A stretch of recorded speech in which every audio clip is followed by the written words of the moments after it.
always with my Rwandan colleagues, and with the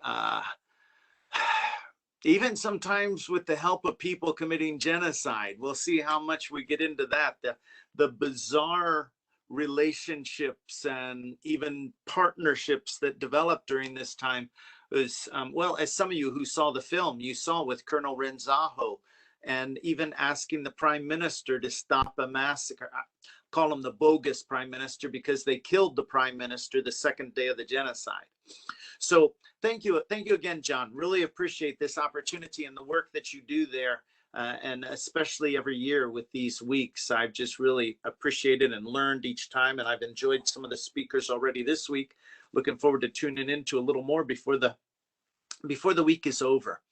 I always like to begin with Rwanda with something other than genocide. You know, some of you, especially this group, often I spend most of my time speaking with students in middle school, high school, university. And of course, for most of them now, they weren't even born at the time of the genocide. But I know some of you who are with us this evening as well. Of course, I know I got students here, but some of the rest of you, you'll remember Rwanda for its old reputation before the genocide of the guerrillas and Diane Fossey and Gorillas in the Mist. And today you go, in Rwanda, I love this idea.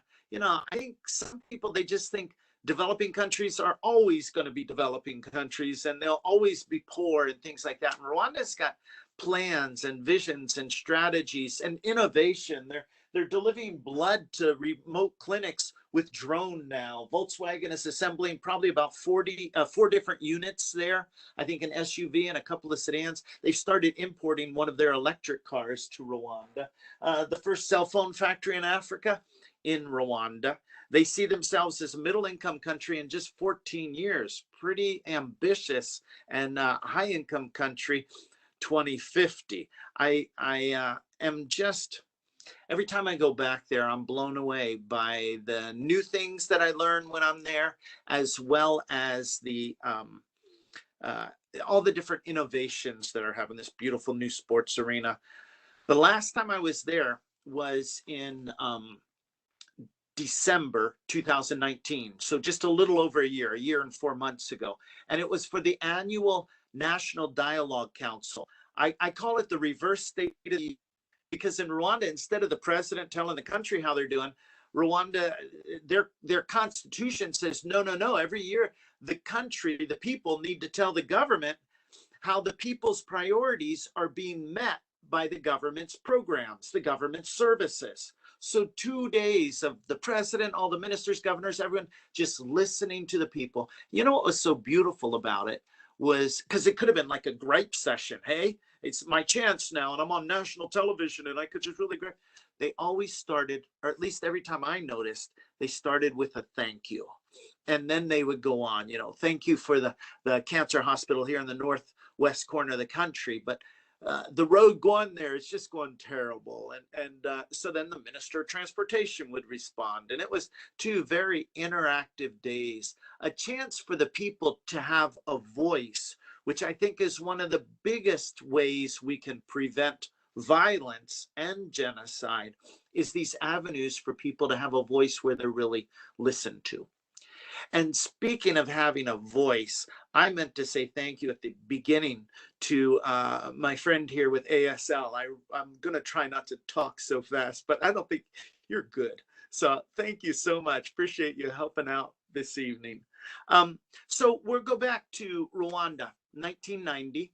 And that's when Teresa and I moved there. I'm not sure if you can tell any resemblance. My wife hasn't changed. Me and the kids have changed a lot. But we went there really excited to partner with the Rwandan people, building schools, operating clinics. We had 4 really years that were great for raising the children. Okay, a war did start 6 months after we got there in one part of the country, but it's amazing how we adapt and isolate. And I'd be back and forth between kind of the displaced camps and the peace back at home and our kids playing with their playmates. But we feel really fortunate to have had those 4 years in Rwanda before the genocide came, before that fateful night, April 6, 1994. The president's plane is shot down, and they start broadcasting, he's killed, and they start broadcasting all over the country. The Tutsis have killed our president.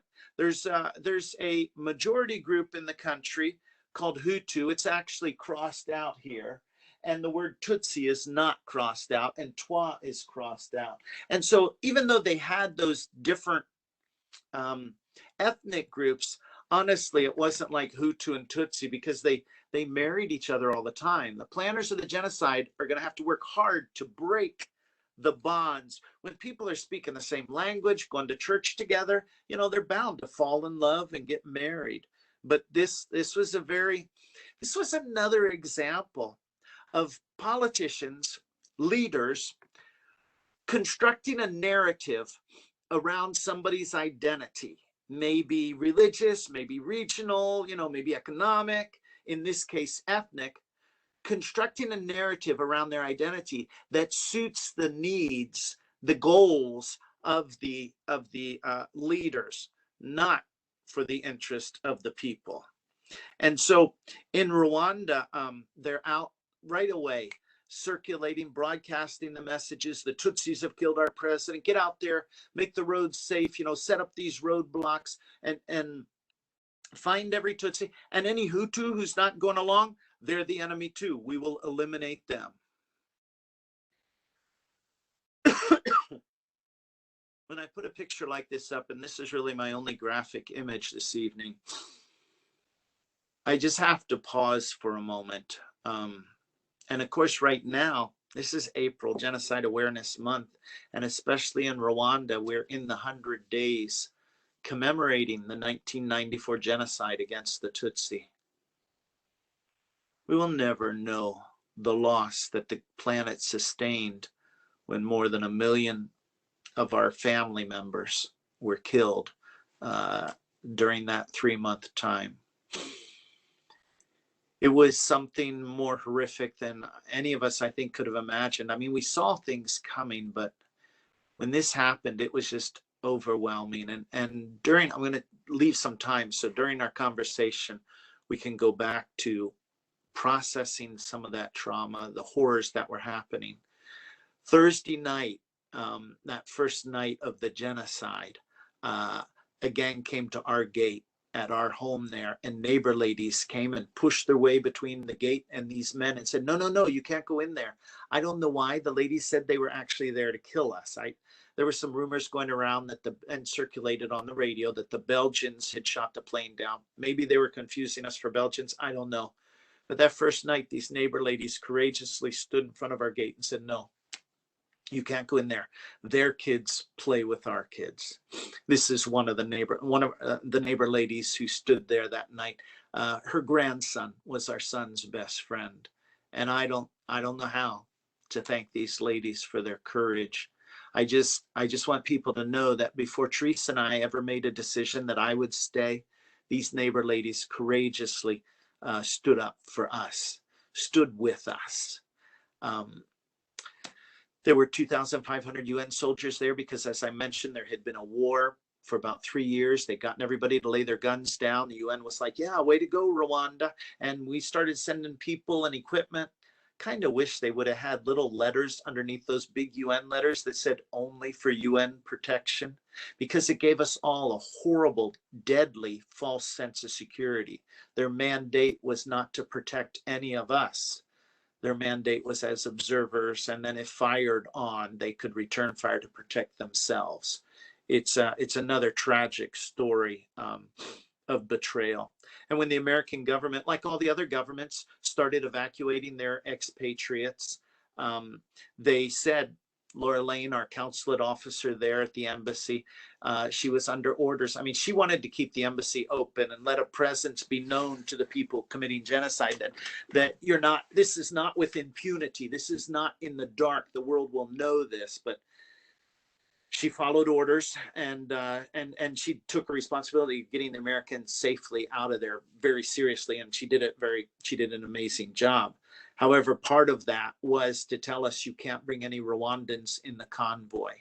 And so tie white T-shirts, onto the antenna, and meet at the ambassador's home or the international school. We had already identified assembly points, and yet, and of course, bring your family. Interesting. My mom and dad were actually visiting at the time there, and so I was super happy my dad was there, because that's going to make a big difference when Teresa and I make the decision that I'll stay. He'll be able to take the family, Teresa and the children, my mom, to safety. But back in our house, it's like our family had grown. I'm sorry, there's a little glare. Just a second here. Let's see if that will help a little bit. Okay. Our family had grown. This young lady lived and worked in our home. And you know, when somebody loves on your kids, that's like fast track to family.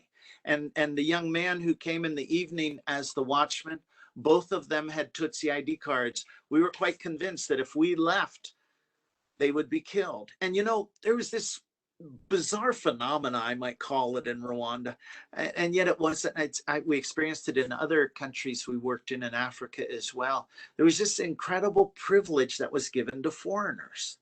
And you know, they would like want us to go to the front of the line, or we might come into a church and they'd like want to empty the front row, and I'm like, no, we're fine in the back. And they're like, no, we are not being good hosts if we don't give you the front. There's this sense of hospitality and honoring guests, and I thought maybe I could use some of that privilege to help save these two people in our family while Teresa took our kids to safety. It was more of a family decision. You know, when you look at something through a family lens, it all changes big time. So it wasn't like our family and the Rwandan people. It was like these folks had shown how we had all become family. So Teresa and I, when we say goodbye, we're like 2 weeks maximum. This thing can't last longer than 2 weeks. And probably in 3 weeks, we'll be back together, and life will go on, we thought. What we didn't know, oh good, I always forget, the young lady did survive. Here's a picture a couple of years ago, her with her sons and her husband, and the young man survived as well. As they were leaving, you can look at our kids, they don't look terrorized. I give so much credit to my wife for making this more like an adventure than an ordeal for them. I had built this camper on the back of the pickup. They were literally coloring inside. No nightmares, no trauma for our kids, for which we were so grateful. This is this relatively small group of men and women who planned the genocide. It's stunning when you think about what a small group of people can do for good and for harm. And these are the men and women who said to share power is worse than defeat, and refused the power sharing plan in the agreement to cease fire after the war. And the ones who killed the prime minister, it's of course still debated who shot the plane down. The Arusha Accords, I understand the CDR, their political party wasn't included in these negotiations for this broad-based transitional government. Meanwhile, back at our house, for 3 weeks, we were stuck in the house. And I'm going to just shorten this story because I really want to get to Rwanda's recovery and this idea we talked about here of rebuilding trust in Rwanda. But just to understand that, I'll just finish this one, especially if you didn't get a chance to see the film. I'm there with the young lady and the young man that I mentioned to you already, a Rwandan pastor and his wife. And, you know, after a couple of weeks, I said, Pastor, so glad that we're all still alive here, but there's got to be more that we can do. And okay, I just got to pause with this picture. The pastor and his wife had Hutu ID cards, so they weren't marked for extermination. But they chose the risk to stay in the capital with me when they heard I was staying, and he will be this deep well of counsel and advice, and she'll be our chief negotiator. She'll be getting food for us. She's got this wonderful sense of humor. Yeah, they're retired in Rwanda now. But the pastor said to me when I said there's got to be more, he said, okay, Carl, if you're going to do anything outside the house, gonna have to build a relationship with the people in power, the people who are committing genocide. And that's what will begin a very, as I mentioned earlier, bizarre, like finding allies among the enemy.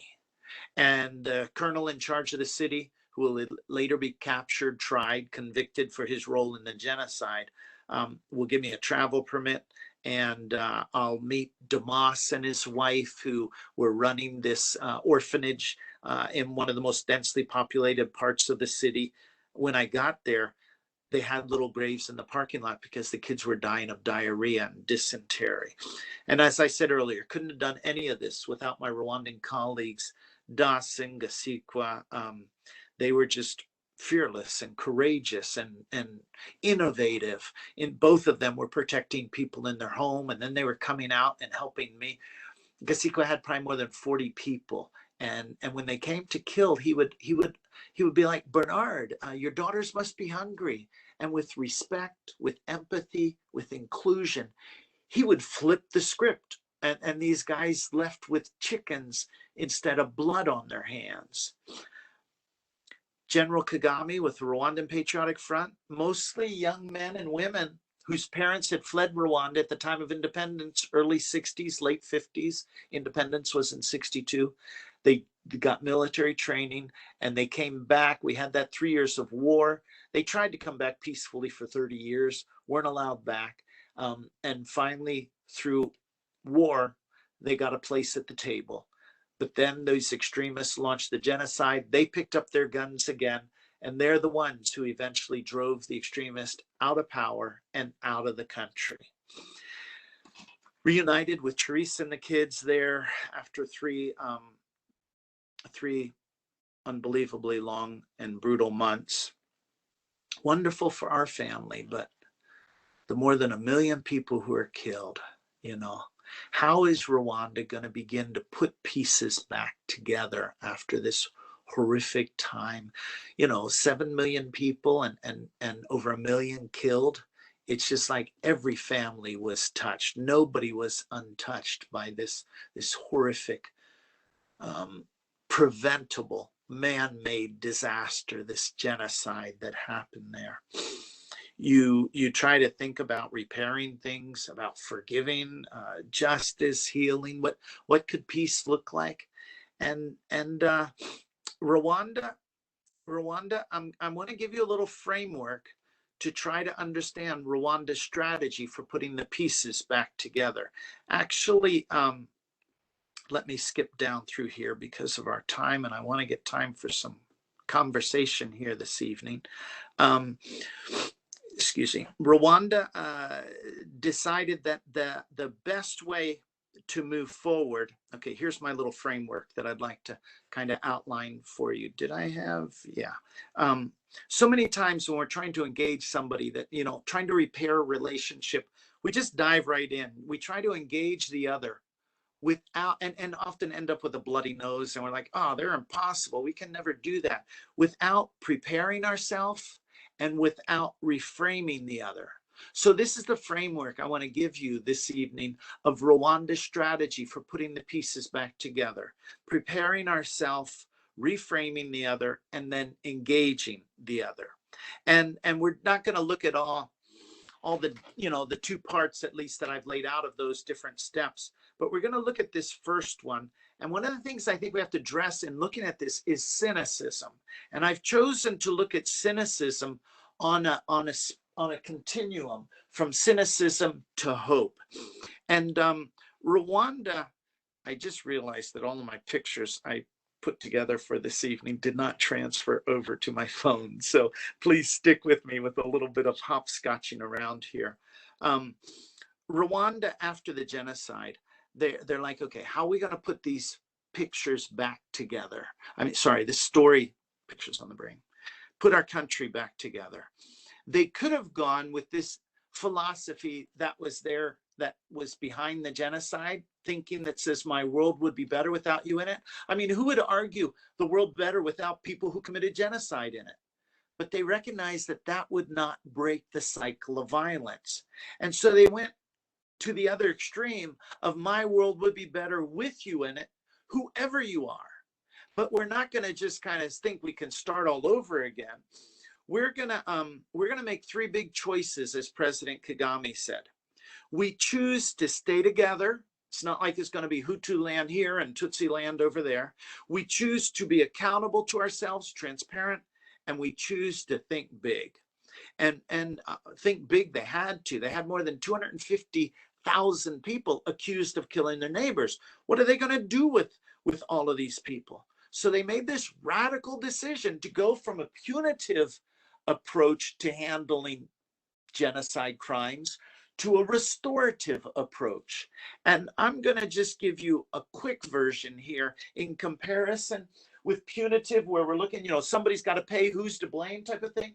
With restorative, most important thing is to understand the harm and then make a plan to repair the harm. And we'll never understand it, we'll never repair it if we don't have all the voices involved. We also need to recognize that consequences that are only about punishment don't break the cycle. But consequences where the perpetrators take responsibility and they're part of repairing the harm, that can bring a change. It's a collaborative process instead of the one we're all used to, this adversarial one.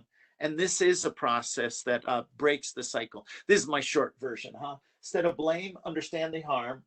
A repair plan. Punishment might be part, but the repair plan is not primarily about punishment. It's about repairing it and having all the voices. So 3 things that we'll look at here this evening that Rwanda chose to do in this. They said, well, there's no way we can do regular court with this many people. It'll take us 100 years. They'll all be dead. We can't do it that way. Plus, they want to break the cycle of violence. They're looking at healing. Here's what we want you to do in your community. Pick 9 people that you trust. Excuse me, these sashes that they're wearing, excuse me, they say people of integrity. Now, Rwanda's constitution says any decision-making body, 30% has to be women. That's the minimum, okay? So parliament today is actually more than 60% women. You're going to choose 9 people that you want to facilitate confessions, basically. This is not going to be defense attorney, prosecutor. This is another type of restorative practices reached way back in their history, based on gacaca. It's actually a type of grass that grows low, needs low maintenance. And I thought, boy, I liked when I heard that, because we're setting up a community court system that we need to operate with low maintenance, And here in the community, often where the crimes appeared, where the crimes happened, we're going to be dealing with this right here, mostly on the soccer field. Okay. And these men and women that you choose, super empowering for the people, especially with the effects of colonization and so many other things that kind of strip the people of their sense of power, that you can solve problems. No, Rwanda is saying we can. We're smart. We can solve these. And you prisoners who've maybe been in prison for several years already, you don't know when your trial's going to happen. You want a fast track home?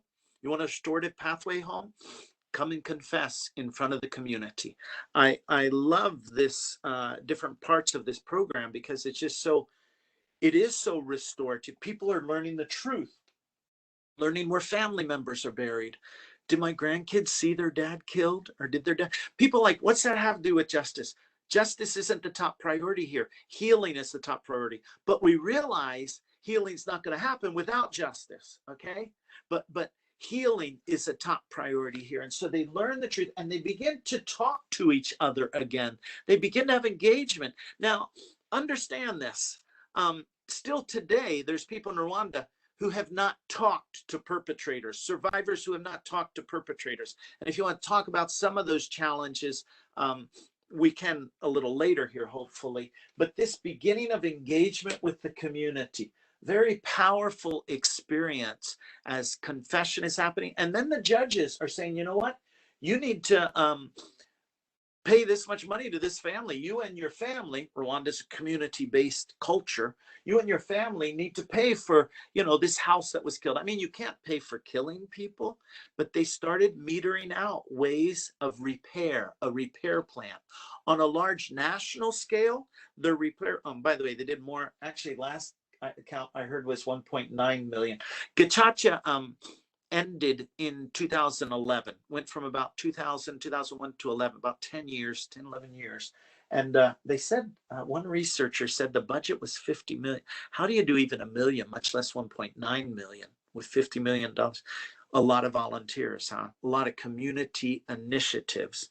So here's the big plan for repair on a national level. Besides things, they would tell communities, you need to do this to this family, you need to build this home, and different, restorative plans there at the local community level. On a national level, these people who confessed, and understand, in Rwanda, they had 3 tiers of perpetrators: top organizers, mid-level organizers, executors, and the ordinary civilians who are part of it. This is primarily the ordinary civilians, not top level. There may be some mid-level mixed in here.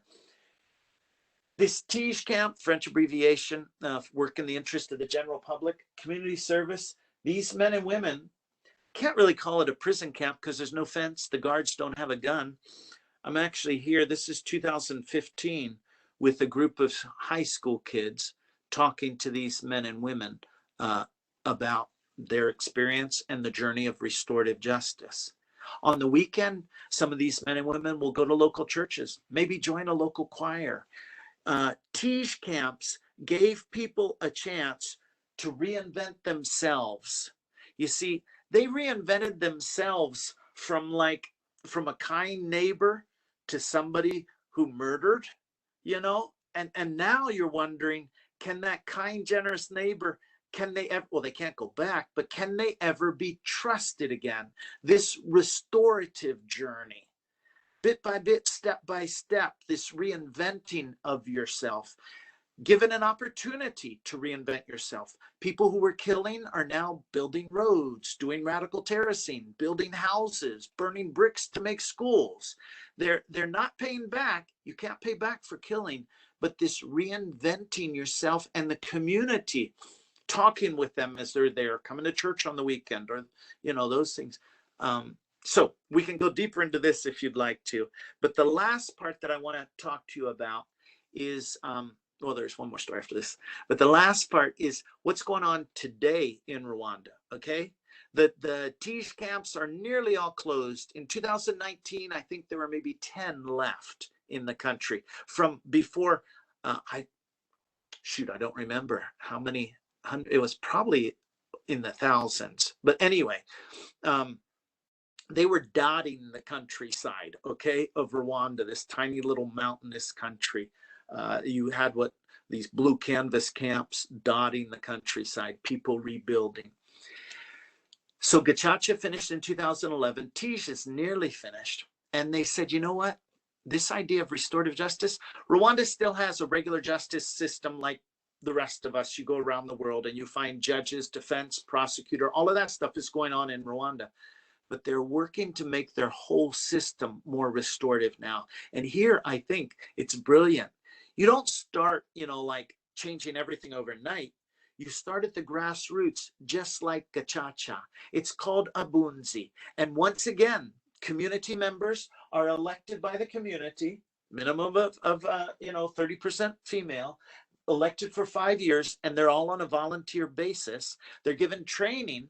And basically, before you take a case to court in Rwanda, and I need to do a little deeper research too to find out exactly what level, but the majority of cases that would go to court, they go first to Abunzi.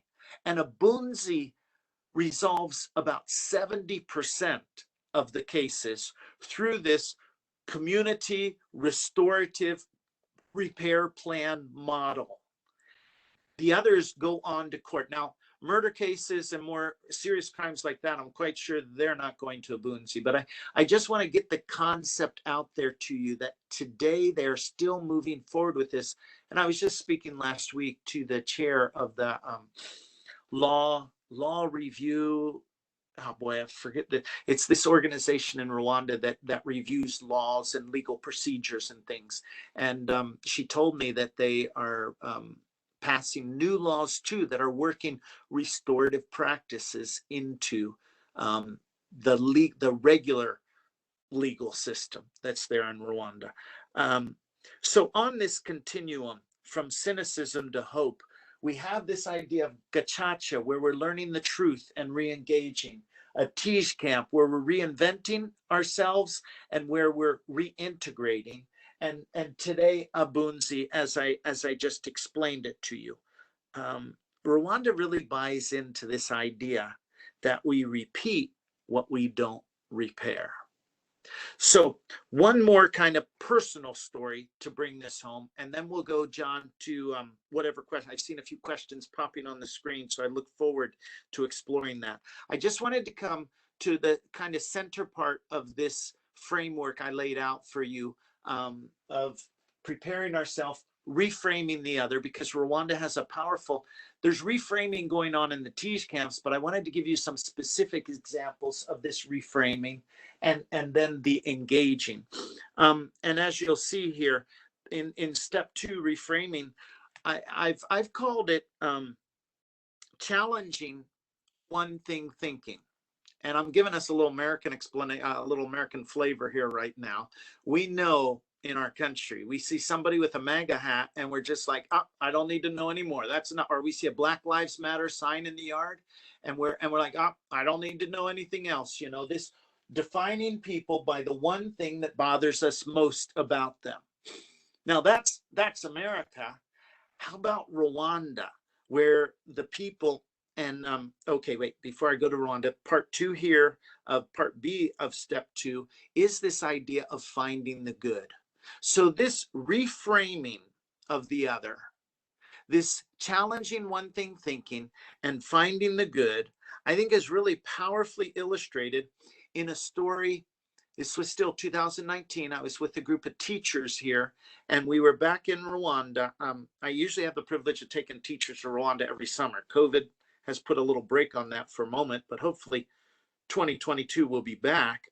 But in our last trip, we met Maria and Filbert. Maria survived with her daughter. She made the difficult decision with her husband to split up. You take the boys. They both had Tutsi ID cards. And maybe as a little groups, people can hide us easier, or people won't feel as threatened. We might have a better chance.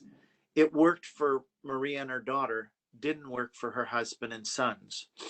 She would introduce Filbert as an incredibly valued family friend. Oh my goodness, Filbert, planting time, he's there with others to help plant. Harvest, he's there. Planting, harvest, planting. I could say that maybe 15 times to understand this idea of a journey that's going on here with Maria and Filbert, because Filbert didn't start out a valued family friend.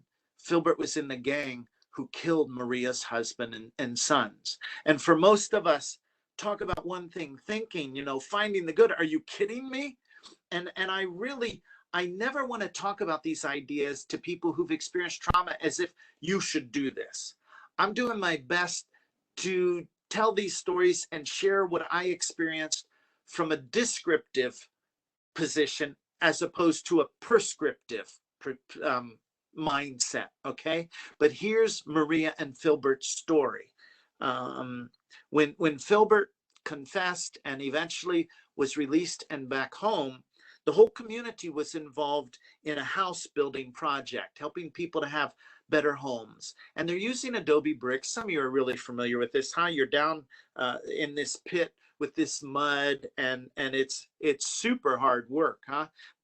Putting it in the form and putting it out in the sun to dry. And you're down in there sloshing. You're taking turns. So imagine you're Maria. No, let's not go with Maria for a minute. You're just a survivor, okay? And you're in the pit, stomping away, and the guy next to you trades out, and the new guy who comes in was just released from prison. Now, you could easily think as you're there stomping in the mud, oh boy, you know, just my luck. I'm in this pit with a killer. And your next thought might be, they should have locked them all up and thrown the key away. And who would blame anybody for thinking that way? But if you have bought into this mindset of repair, of restore, this mindset of finding the good, you just might say instead, and this mindset of finding the good, I love this phrase, fire to rewire. The way we store information, I saw a question popped up earlier, you know, how do you get to this restorative mindset? These small practices that actually lead us to rewire our brain. It takes time, lots of time. But imagine, instead of saying, oh, great, I'm in a pit with a killer, should have locked them all up and thrown the key away, we could say, hey, I'm really glad he's here. You know, this is hard work. We can use all the help we can get, you know, here. And then your next thought might be, I wonder how his kids are doing. Maybe while he was in prison, his kids said that he was dead because it was easier to tell their friends my dad died in the genocide than he's in prison for genocide. But you can see these two choices that people have. One is understandable, great, I'm in the pit with the killer. Should have locked him up and thrown the key away. Justifiable, understandable. But if we're looking at breaking the cycle and healing, and we go, wow, can use all the help, there's just so many opportunities we have for choice to find the good in a situation. Now, I'll be honest with you, I struggled with Filbert. When Maria said that he does things now for me that my sons would have done, my first response was, yeah, well, if he wouldn't have killed them, they would be here, and he wouldn't need that. I was just really focused on 1994. I was guilty of one thing thinking. I was definitely not interested in finding the good here. But out of necessity, I would say, Maria, because she told at the beginning too, these two tried to avoid each other. When they were working together, take a different trail to the water point. Hopefully you won't, come face to face. But over time, they just couldn't avoid each other. And having a secure environment, having a mission like building homes with your neighbors, gives us these opportunities to build new pathways in our brain. It will go to such an extent that he's not only introduced by Maria as a valued family friend, he's invited to the wedding of Maria's daughter. And I'm like, serious, Maria? Did I get yeah, here's Maria. I'm like, serious? You must have had family who was angry at you for inviting him. And she looks at me very patiently and she smiles and she says, yeah, but you know what? He had family who was angry at him when he asked my daughter to be the godmother to his children. And I thought, Maria, this is one of the keys to healing. This ability you have to do what I would say, jump out of the circle dance. When I said, wasn't your family angry when you invited him? I put Maria right in the center of the circle. And she stood there and she answered. Then she stepped out of the circle and she put Filbert in the center of the circle. And she said, but his family was angry when he invited my daughter to be the godmother to his children. You see what Maria has done? This is astounding to me. Maria has laid her perspective aside and she has actually courageously put the perpetrator in the center and tried to understand his, oh my goodness, his perspective. You talk about empathy. I was so torn as I was inspired there with Maria, and I was wrestling with my one thing thinking with Filbert. I think that's where we're gonna pause now. This next part we can get into if our questions lead us there. So, John, thanks again for this opportunity. I think we have about 15 minutes now for questions. Yes, we've got some questions. I'm not going to take them in order, but I will get to all of them. I want to take them and mention them with regards to what you were just referring to with the gachachas. And there's one woman who writes, I read that a criticism of the gachacha system was that aggrieved women felt coerced into forgiveness by other women within the council so that peace could be restored within the community. Do you think that this affected the concept of true forgiveness? Was this an issue within the Abunzi system? I wish I knew what true forgiveness was, John. I mean, Maria looks like, she's experienced true reconciliation. I think forgiveness for me, if I'm going to have that conversation, I'm going to want to go to the very basic level of being free from anger and bitterness. And I would say getting free from anger and bitterness, that definition of forgiveness is a universal invitation. Reconciliation, I would say, is not universal. Found it really interesting this morning how Bjorn was saying, some things he feels could be unforgivable for the generation that it happened to. And then he was saying, maybe it'll be the second or third generation. But the part of the question about feeling coerced into this. We are talking about, enormous numbers of people. And so there is no doubt in my mind that Gacaca was not perfect for everybody. I just don't know. I've never heard of a system that would provide the opportunities. And then in every situation, we're human. People's mindsets weren't changing overnight. Their neural pathways weren't changing overnight. So there's no question in my mind, for example, that some of the people who confessed weren't sorry. But a confession from somebody who's not sorry is not necessarily worthless, because you may learn the burial place of your family members from an unrepentant confessor, person who's confessing. So it's really got a lot of layers and nuances to this whole process here. There's several, criticisms that I'm not going to take the time to go into unless others want to bring them up. But I think it is good to understand. You could listen to me and you could almost think, wow, it was wonderful and perfect. And I do confess, I lean in that direction of the good, in finding the good. Not that I try, and I definitely don't. You don't have to try to find the bad. The bad, the brain people tell us negative stuff sticks like Velcro, positive stuff slides off like Teflon. So definitely there were people that this was not a wonderful healing experience for them. That I think is I don't think anybody challenges that. And how it plays over, I like your thinking in terms of into Abunzi. I don't know that one. I'm just beginning to learn about Abunzi myself, even though it's been going on for years. There's a lot to learn in Rwanda. But I would say wherever we have humans involved, the extent of success, or I don't want to use the word failure. In some cases, though, that might be appropriate, but less successful outcomes are really going to involve this idea of, do we buy into this restorative new way of thinking? Do we stay in the more cynical, safer, we might think, although I think that's a myth, or do we move in the direction of a hope-based approach to things like this? And so appreciate bringing up that it was not perfect.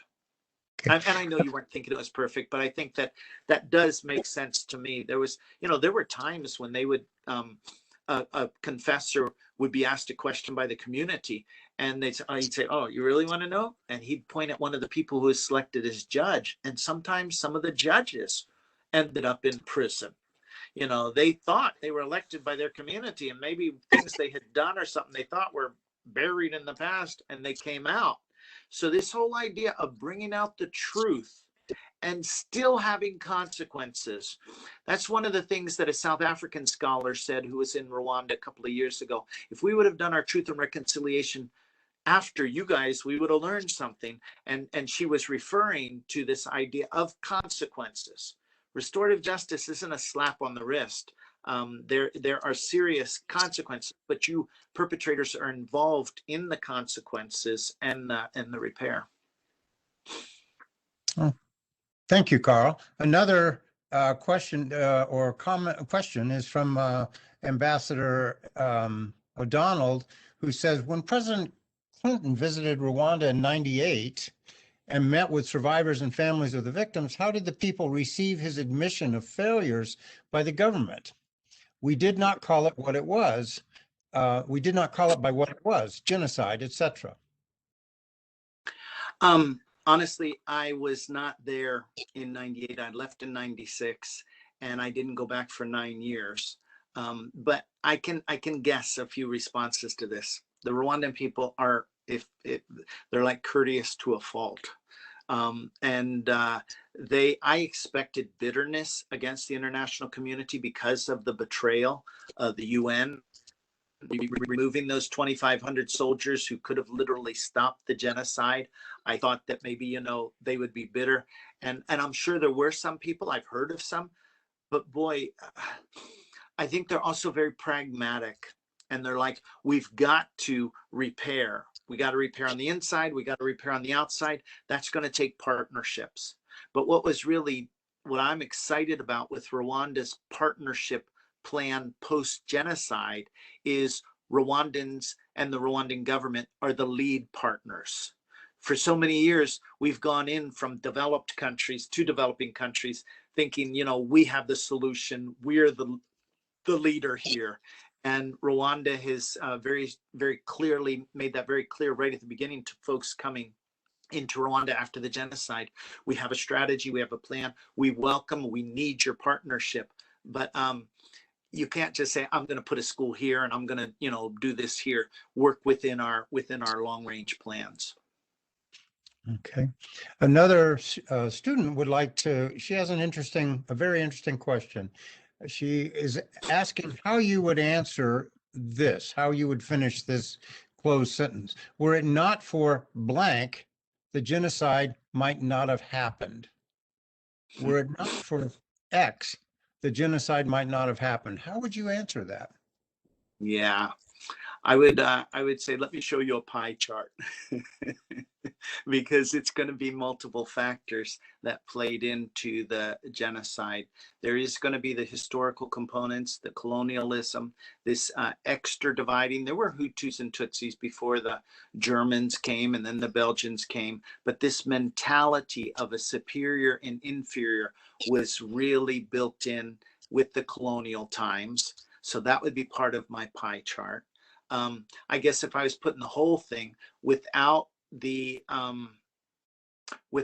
group of extremists who I showed you that picture of, the genocide would not have happened. We got the vast majority, I say the international efforts and the local other African nations that were part of this process of the Arusha Accord got so many of the political players in Rwanda on the same page and signed.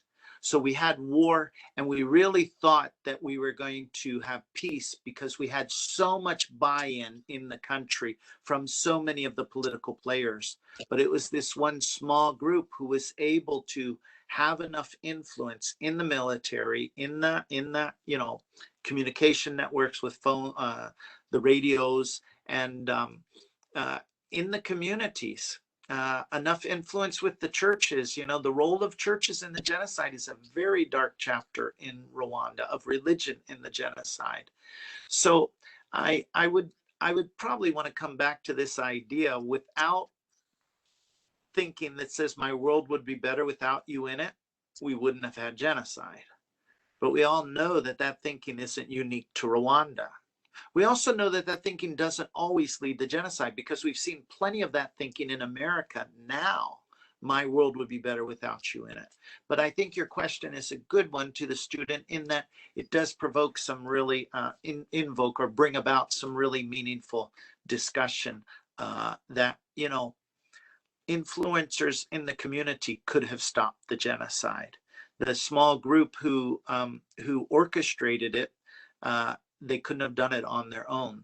So religious leaders, educational leaders, civic leaders, they could have too banded together to stop the genocide. So thanks for that question. Okay. And I'm looking 5 minutes and I'm going, okay, we'll try to be a little more concise, John. I remember when I used to live in Zaire, as you know, in Bukavu, and some of the people I worked with there, some of them were priests, and they had been in Burundi, which, as you know, was with It's Rwanda. Rwanda's twin in many ways. Yes.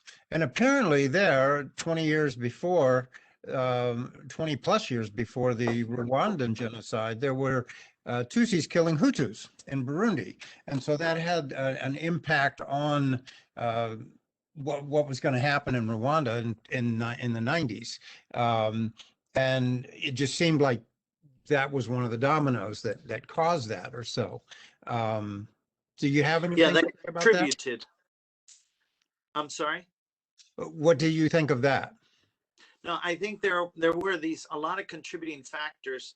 And John, I know that it takes a little bit longer, but I'm feeling more and more convinced every day that when I talk about these crises, I really want to use terms like extremist. Um, and you know this, of course, too, from with Holocaust and genocide studies and stuff. Just saying the Germans or the Jews. I think once again, when you go back and look at those, you'll see this. I took a couple moments to try to lay this out. This constructive a narrative by leaders.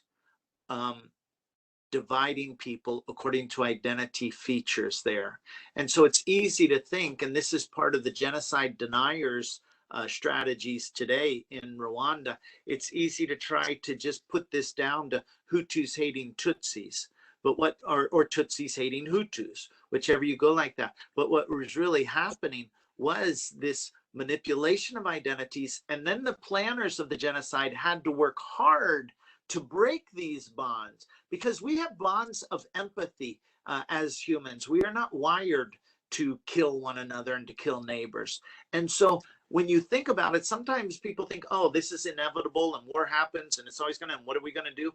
No, I don't believe that. I believe that we're not wired, whether you want to say soft wired or hardwired, for killing neighbors. And so this strategy of leaders manipulating the ordinary needs of the population to achieve their goals is definitely a strategy that we see it today.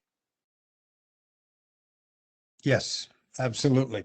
I want to end this because we only had a couple of minutes, but this someone asked a really interesting question, or not a question, but yes, it is a question. They said, let me get it here. What role did faith play in your decision to stay in Rwanda and to rationalize the work that you do now? Yeah, I love that question, especially with a couple of minutes here. Let me try a couple quick things. Okay. I really believe faith was, my connection with God was a huge part of this journey. No question about this. Whereas before the genocide, I might have said evidence of God is really most powerfully displayed through miracles, things that people can't explain. Post-genocide, I would say evidence of God is most clearly displayed through choices and actions of people.